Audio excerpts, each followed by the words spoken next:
Nah inilah kalau debat kursi yang nggak paham. Gitu loh. Beda lah sama Bos. Kan nggak paham, nggak paham. So paham. 98 diberhentikan oleh MPF. So paham abang. Ya. Nah.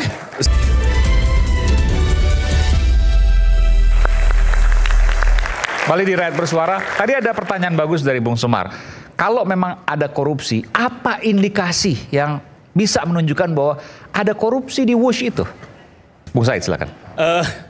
Saya pikir malam ini kita harus berterima kasih kepada Bapak Luhut Binsar Panjaitan. Karena dia sudah menyatakan, saya terima proyek ini sudah busuk. Itu pintu menjelaskan, artinya dia tahu busuknya. Sayangnya kebusukan itu tidak dihentikan, dilanjutkan juga. Nah itu tanda bahwa sayangnya walaupun busuk dilanjutkan. Dilanjutkan. Oke. Tapi kan busuknya belum tentu ke arah penyelewengan, makanya saya korupsi dan seterusnya. Saya mau masuk di situ nanti. Oke. Saya masuk dulu. Yang kedua, sebenarnya persoalan ini gampang. Kalau mantan Presiden Jokowi masih hobi memamerkan proyek mangkrak. Dulu kan pada saat menjadi presiden pertama datang foto di Hambalang kan. Ya kan? Ya. Ya. Terus habis itu meresmikan BCKI menyatakan kami meresmikan proyek yang mangkrak 26 tahun. Jadi kalau hobinya masih sama dengan dulu, maka harusnya foto Wush ini calon proyek mangkrak kan selesai. Ya, saya masuk ke yang ini. Mungkin saya harus koreksi menyatakan pernah B2B, tidak pernah. Karena di Perpres nomor 107 2015 itu memang Presiden Jokowi menyatakan menugaskan kepada BUMN. Kata menugaskan itu pengakuan bahwa itu proyek pemerintah. Nah, di Undang-Undang BUMN menyatakan apabila pemerintah menugaskan kepada BUMN dan proyeknya rugi, maka seluruh biayanya ditanggung pemerintah ditambah margin yang layak. Itu undang-undangnya. Jadi bilang B2B itu hanya omong-omong aja, nggak pernah B2B. Nah, dan kita harus tahu selalu, Cina selalu begitu, G2B. Karena dia memang mau ingin menjebak. Di negara manapun dia selalu menjebak. Untuk mengambil, nah jebakan inilah berhasil sekarang menjebak pemerintah menjamin. Dan ingat Bung Iman dulu, Iman, pada saat itu bersamaan dengan kereta ini langsung Menteri Budi Karya, saatnya kita nyebutin nama lah supaya publik paham. Budi Karya langsung ingin melelang bandara-bandara, termasuk Cengkareng. Jadi saya membaca indikasi bahwa ini memang sudah yang diincar. Jadi kalau Pak Mahfud menyatakan mengincar Natuna, saya bilang bukan, bandara yang diincar. Sebentar, apa kaitannya melelang bandara dengan kasus Wush? Nah, saya mengkaitkan dengan gaya Cina di negara manapun. Oke. Nah, oke. Saya sekarang masuk indikasi korupsinya. Saya ini bekas Pilpres. Melelang bandara maksudnya apa? Tadi belum selesai itu, Bung Said. Melelang bandara tujuannya apa? Bahwa nanti kalau nggak bisa membayar, maka itu bisa diambil. Kaitan ke Wush itu? Ke Wush bisa. Jadi digadaikan bandaranya? Bisa. Bisa. Dan itu dilakukan negara lain. Cina selalu melakukan negara lain. Selalu melakukan itu. Nah, sekarang di Perpres 93 2021 jelas-jelas di Presiden Jokowi sudah membentuk komite kereta api cepat yang ketuanya Luhut Binsar Panjaitan, anggotanya Erick Thohir, kemudian Menteri BUMN, Menteri Keuangan dan Budi Karya. Dan tugasnya memang sudah langsung menyatakan termasuk bunga negosiasikan, kenaikan periksa, eskalasi kenaikan harga periksa, negara harus menanggung berapa, PMN-nya berapa. Jadi tugasnya jelas. Nah, yang perlu kita pertanyakan, apakah tim ini pernah bekerja? Kalau tidak pernah bekerja dan kebusukan dilanjutkan, artinya semua orang yang saya sebutkan namanya itu bertanggung jawab. Maksudnya pernah bekerja? Pasti pernah bekerja dong? Pernah bekerja, tapi apakah dilaporkan ke Presiden Jokowi bahwa ini kenaikannya sekian? Nah, nanti saya masuk ke nama. Kalau melapor dan menerima itu. Nah, sekarang ada Bung Yudi di sini dari KPK. Ya. Sebenarnya kalau KPK ini masih profesional, tinggal menurusin aja kok. Saya nyebutkan peluang-peluangnya dan saya sebutkan siapa yang bertanggung jawab untuk ditanya. Oke, kita simak. Satu. Oke. Siapa yang mengusulkan pemindahan dari Jepang ke Cina? Pasti ada yang mengusulkan. Jadi panggil aja. Problemnya karena saat itu Jonan tidak mau terlibat. Biasanya kali ini harusnya Menteri Perhubungan. Saya nggak tahu siapa yang ditugaskan Jokowi karena Jonan nggak mau. Oke? Nah, yang kedua, siapa yang menyetujui anggaran awal studi kelayakan Cina yang menyatakan 5,1 sampai 5,5 miliar nanti ya 5,5. Siapa yang menentukan itu? Itu harus ada dokumennya semua tertulis bahwa saya yang memutuskan timnya ini apalah tim negosiasinya siapa. Oke, yang kedua. Pak Yuri pasti ngikuti ini. Ya, tinggal ngikuti aja. Nah, biasanya yang bernegosiasi ini sepertinya sekarang ini di Kementerian BUMN yang menegosiasi itu. Artinya Rini Suwandi harus tanya. Ya. Nah, Rini Sumarno. Ya. Rini Sumarno atau Suarni, kebalik-balik saya. Ya, Sumarno, udah berubah. Rini Sumarno, bapaknya suaminya Suwandi ya. Ya. Yang ketiga adalah studi kelayakan pertama yang merubah studi kelayakan Jepang. Itu harus siapa yang bertanggung jawab. Biasanya studi kelayakan ini dibikin kereta api, PT BUMN atau Bappenas atau siapa yang bikin. Itu periksa. Yang kedua, desain awal. Siapa yang bikin? Desain awal ini saya agak paham. Karena awalnya kereta api cepat ini mau direncanakan berhenti di Meikarta dan Walini. Tahu Meikarta batal, pindah ke Walini. Nah, studi kelayakan yang dibikin ini abal-abal. Dimasukkanlah Bung Ihsan bahwa tanah-tanah PTP naik semua harganya. Naik semua harganya sehingga layak. Itu Rini Sumarno. Oke? Jadi Pak Yuri bilang Rini Sumarno yang tanggung jawab. Nah, setelah itu siapa yang memindahkan sehingga Walini tutup dan pindah ke Kota Parahyangan? Siapa pemilik Kota Parahyangan? Kota Baru Parahyangan. Siapa? Ya kita tahulah. Siapa? Oligarki yang dekat kekuasaan. Siapa? Kita sebutkan. Siapa? Saya nggak tahu saya namanya. Kalau yang silakan dibantu. Nggak apa-apa, kita sebut aja. Enggak, saya tahu kalau Tegaluar itu Agung Podomoro. Oh, oke. Kalau saya nggak tahu. Kalau ada yang bantu, jadi grup saya nggak pernah takut memberitahu nama. Oke? Siapa yang memindahkan itu sehingga kemungkinan itu penyebabnya naik? Itu harus diperiksa jadi semua. Harga tanah di Kota Baru Parahyangan naik. Dan tidak melewati Kota Bandung. Ketua ini. Dan tidak melewati Kota Bandung kan? Maksudnya tidak berhenti di Kota Bandung. Nah, itu harus diperiksa semua. Nah, ini mungkin Budi Karya harus periksa. Kenapa ditanya? Kenapa bisa pindah ke situ? Nah, supaya KPK lebih gampang lah. Kemudian negosiasi. Negosiasi ini yang tadi itu. Apakah benar tim Luhut Binsar Panjaitan pernah bernegosiasi kenapa 0,1 naik menjadi 3,4%. Apakah benar pernah memeriksa kenapa naik sampai 1,6 miliar dolar? Itu harus diperiksa semua. Kalau enggak, nah jadi tidak sulit sebenarnya. Ini indikasi kejanggalan yang bisa mengarah ke korupsi menurut Sangat Said. bisa. Sangat bisa. Beginilah, saya bilang kalau sudah kenaikan lebih, ini kan tungkai project. Tungkai project itu adalah tanggung jawab penerima proyek. Kalau ada kenaikan tanggung jawab kau.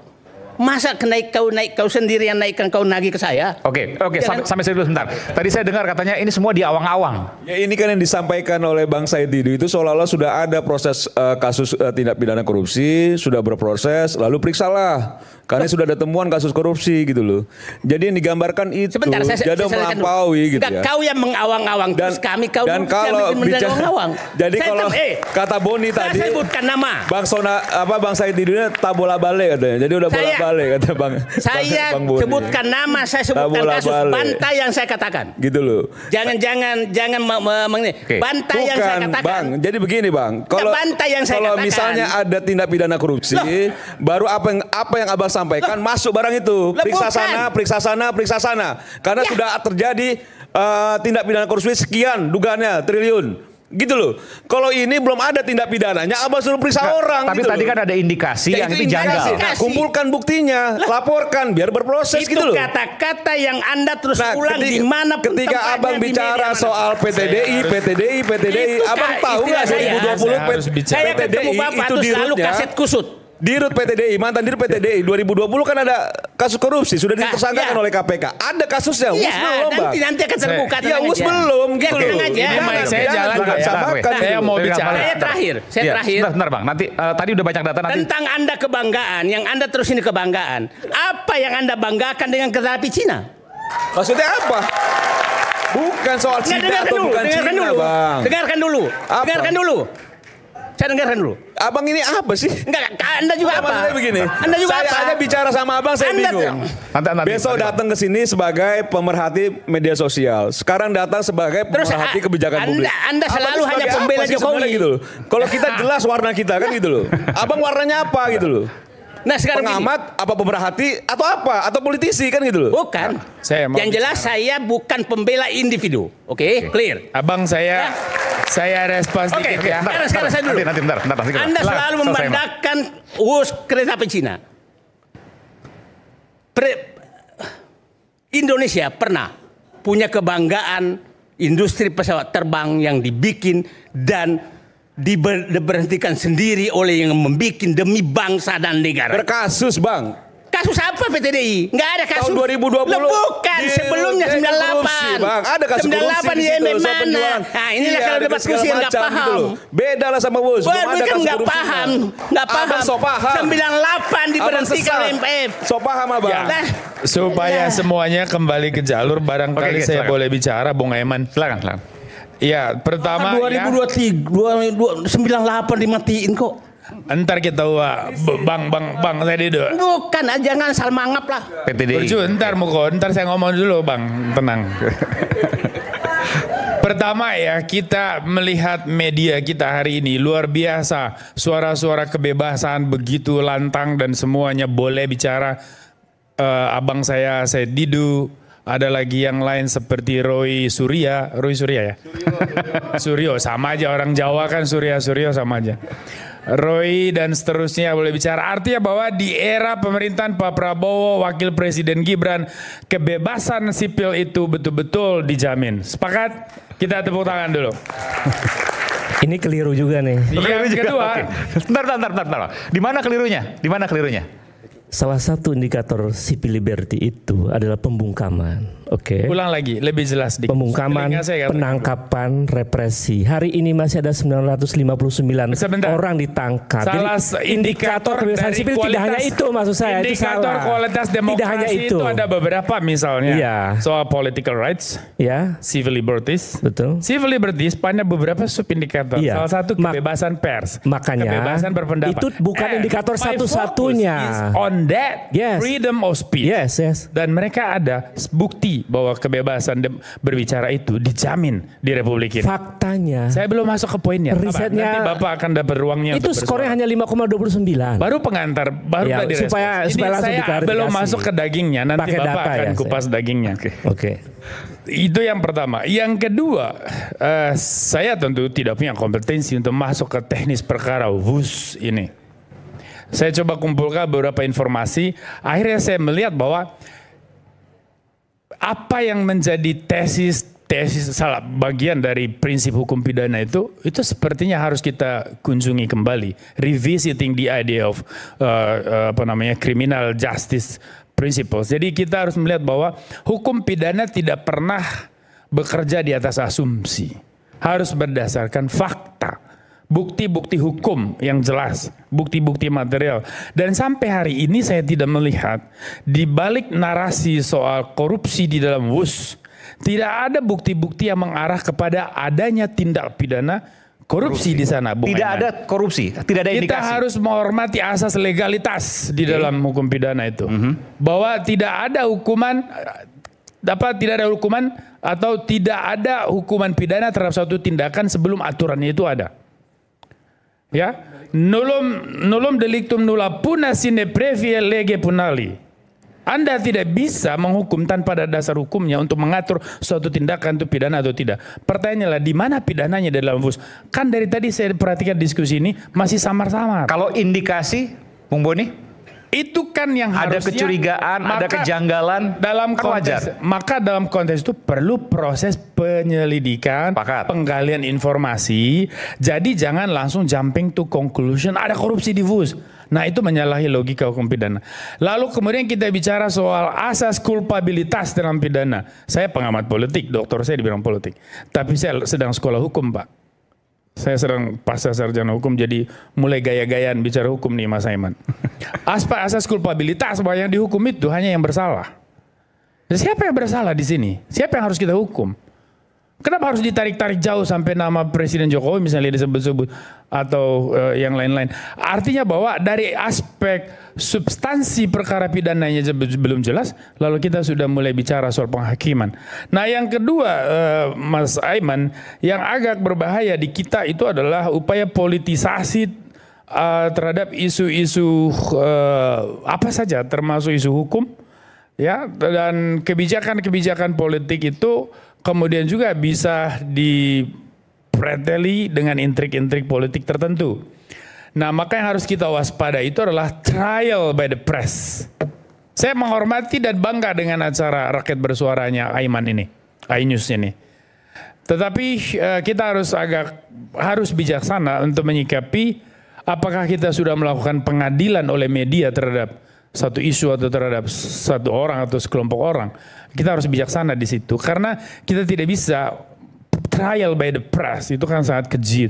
Kita harus menghormati bahwa sebagai Rechtsstaat negara hukum kita harus kembalikan semua kepada karena masuk ke hukum. Komunikasi dan trial by the press, saya harus jelaskan juga yang namanya trial by the press itu adalah satu arah, komunikasi satu arah yang kemudian menyimpulkan. Saya setuju. Sementara di dalam Rakyat Bersuara selalu menampilkan dua sisi yang berbeda dan diametral. Dan oleh karena itu ada deliberasi, ada kontestasi isu, ada kontestasi ide, yang itu jauh dari trial by the press. Saya memang melihat Mas Aiman juga sudah mampu menjaga keseimbangan opini yang muncul dengan diversifikasi gagasan, motivasi kita ada di sini.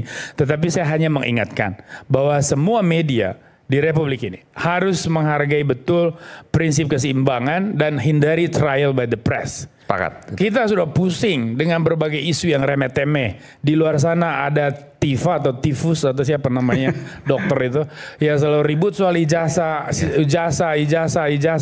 Lalu kemudian sekarang soal VUS, lalu larinya ke Pak Jokowi. Saya nanti takutnya pemerintahan yang ada hari ini dan ke depan tidak berani mengambil terobosan besar di dalam pembangunan. Jadi menurut ini saya juga dan non-infrastruktur hanya karena tidak ingin di suatu waktu dipolitisasi dan diperkarakan. Jadi kalau ada isu yang kemudian mengemuka, media nggak usah bahas? Bukan soal itu. Media hadir memang untuk menghadirkan semua dinamika yang ada di masyarakat dan kita diskusikan. Hanya saja jangan sampai ada kesan bahwa kita mengarahkan opini itu ke satu kesimpulan. Nah itu yang harus kita waspadai. Bukan berarti sudah terjadi Mas Aiman. Saya hanya mengingatkan bahwa ya karena ada program di tempat lain, bukan di TV ini.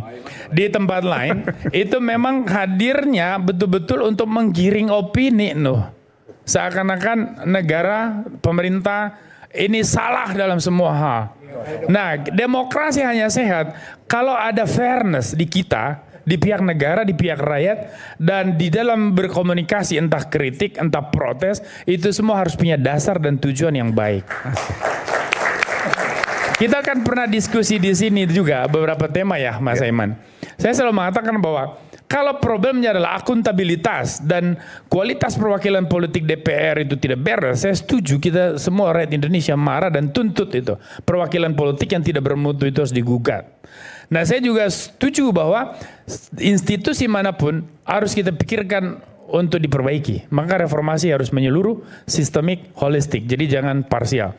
Nah begitu juga kalau kita merespons isu-isu yang berkembang Mas Aiman, ada begitu banyak isu. Di dalam pilihan isu, kita harus melihat mana yang lebih besar nilainya bagi kemaslahatan umum, mana yang hanya permainan kelompok-kelompok politik, karena rakyat Indonesia udah jenuh dengan permainan narasi politik yang ujung-ujungnya hanya melayani kepentingan politik, kalau kita bukan mencerdaskan. Ya, kalau acaranya Bung Aiman, saya setuju mencerdaskan rakyat Indonesia. Setuju? Kita tepuk tangan untuk Mas Aiman. Jadi simpulan sementara saya bahwa acara rakyat bersuara sudah benar gitu kan. Nanti kita lanjutkan, isu sangat kadang bikin menat, apalagi kalau kita tidak bisa mencerna dengan cermat. Jangan lupa cangkir kopi hangat yang nikmat untuk menemani kebersamaan dalam program Rakyat Bersuara bersama saya Aiman Wicaksono. Supaya manis pakai kopi dulu, sedikit aja gulanya. Mas Aiman langsung tersinggung.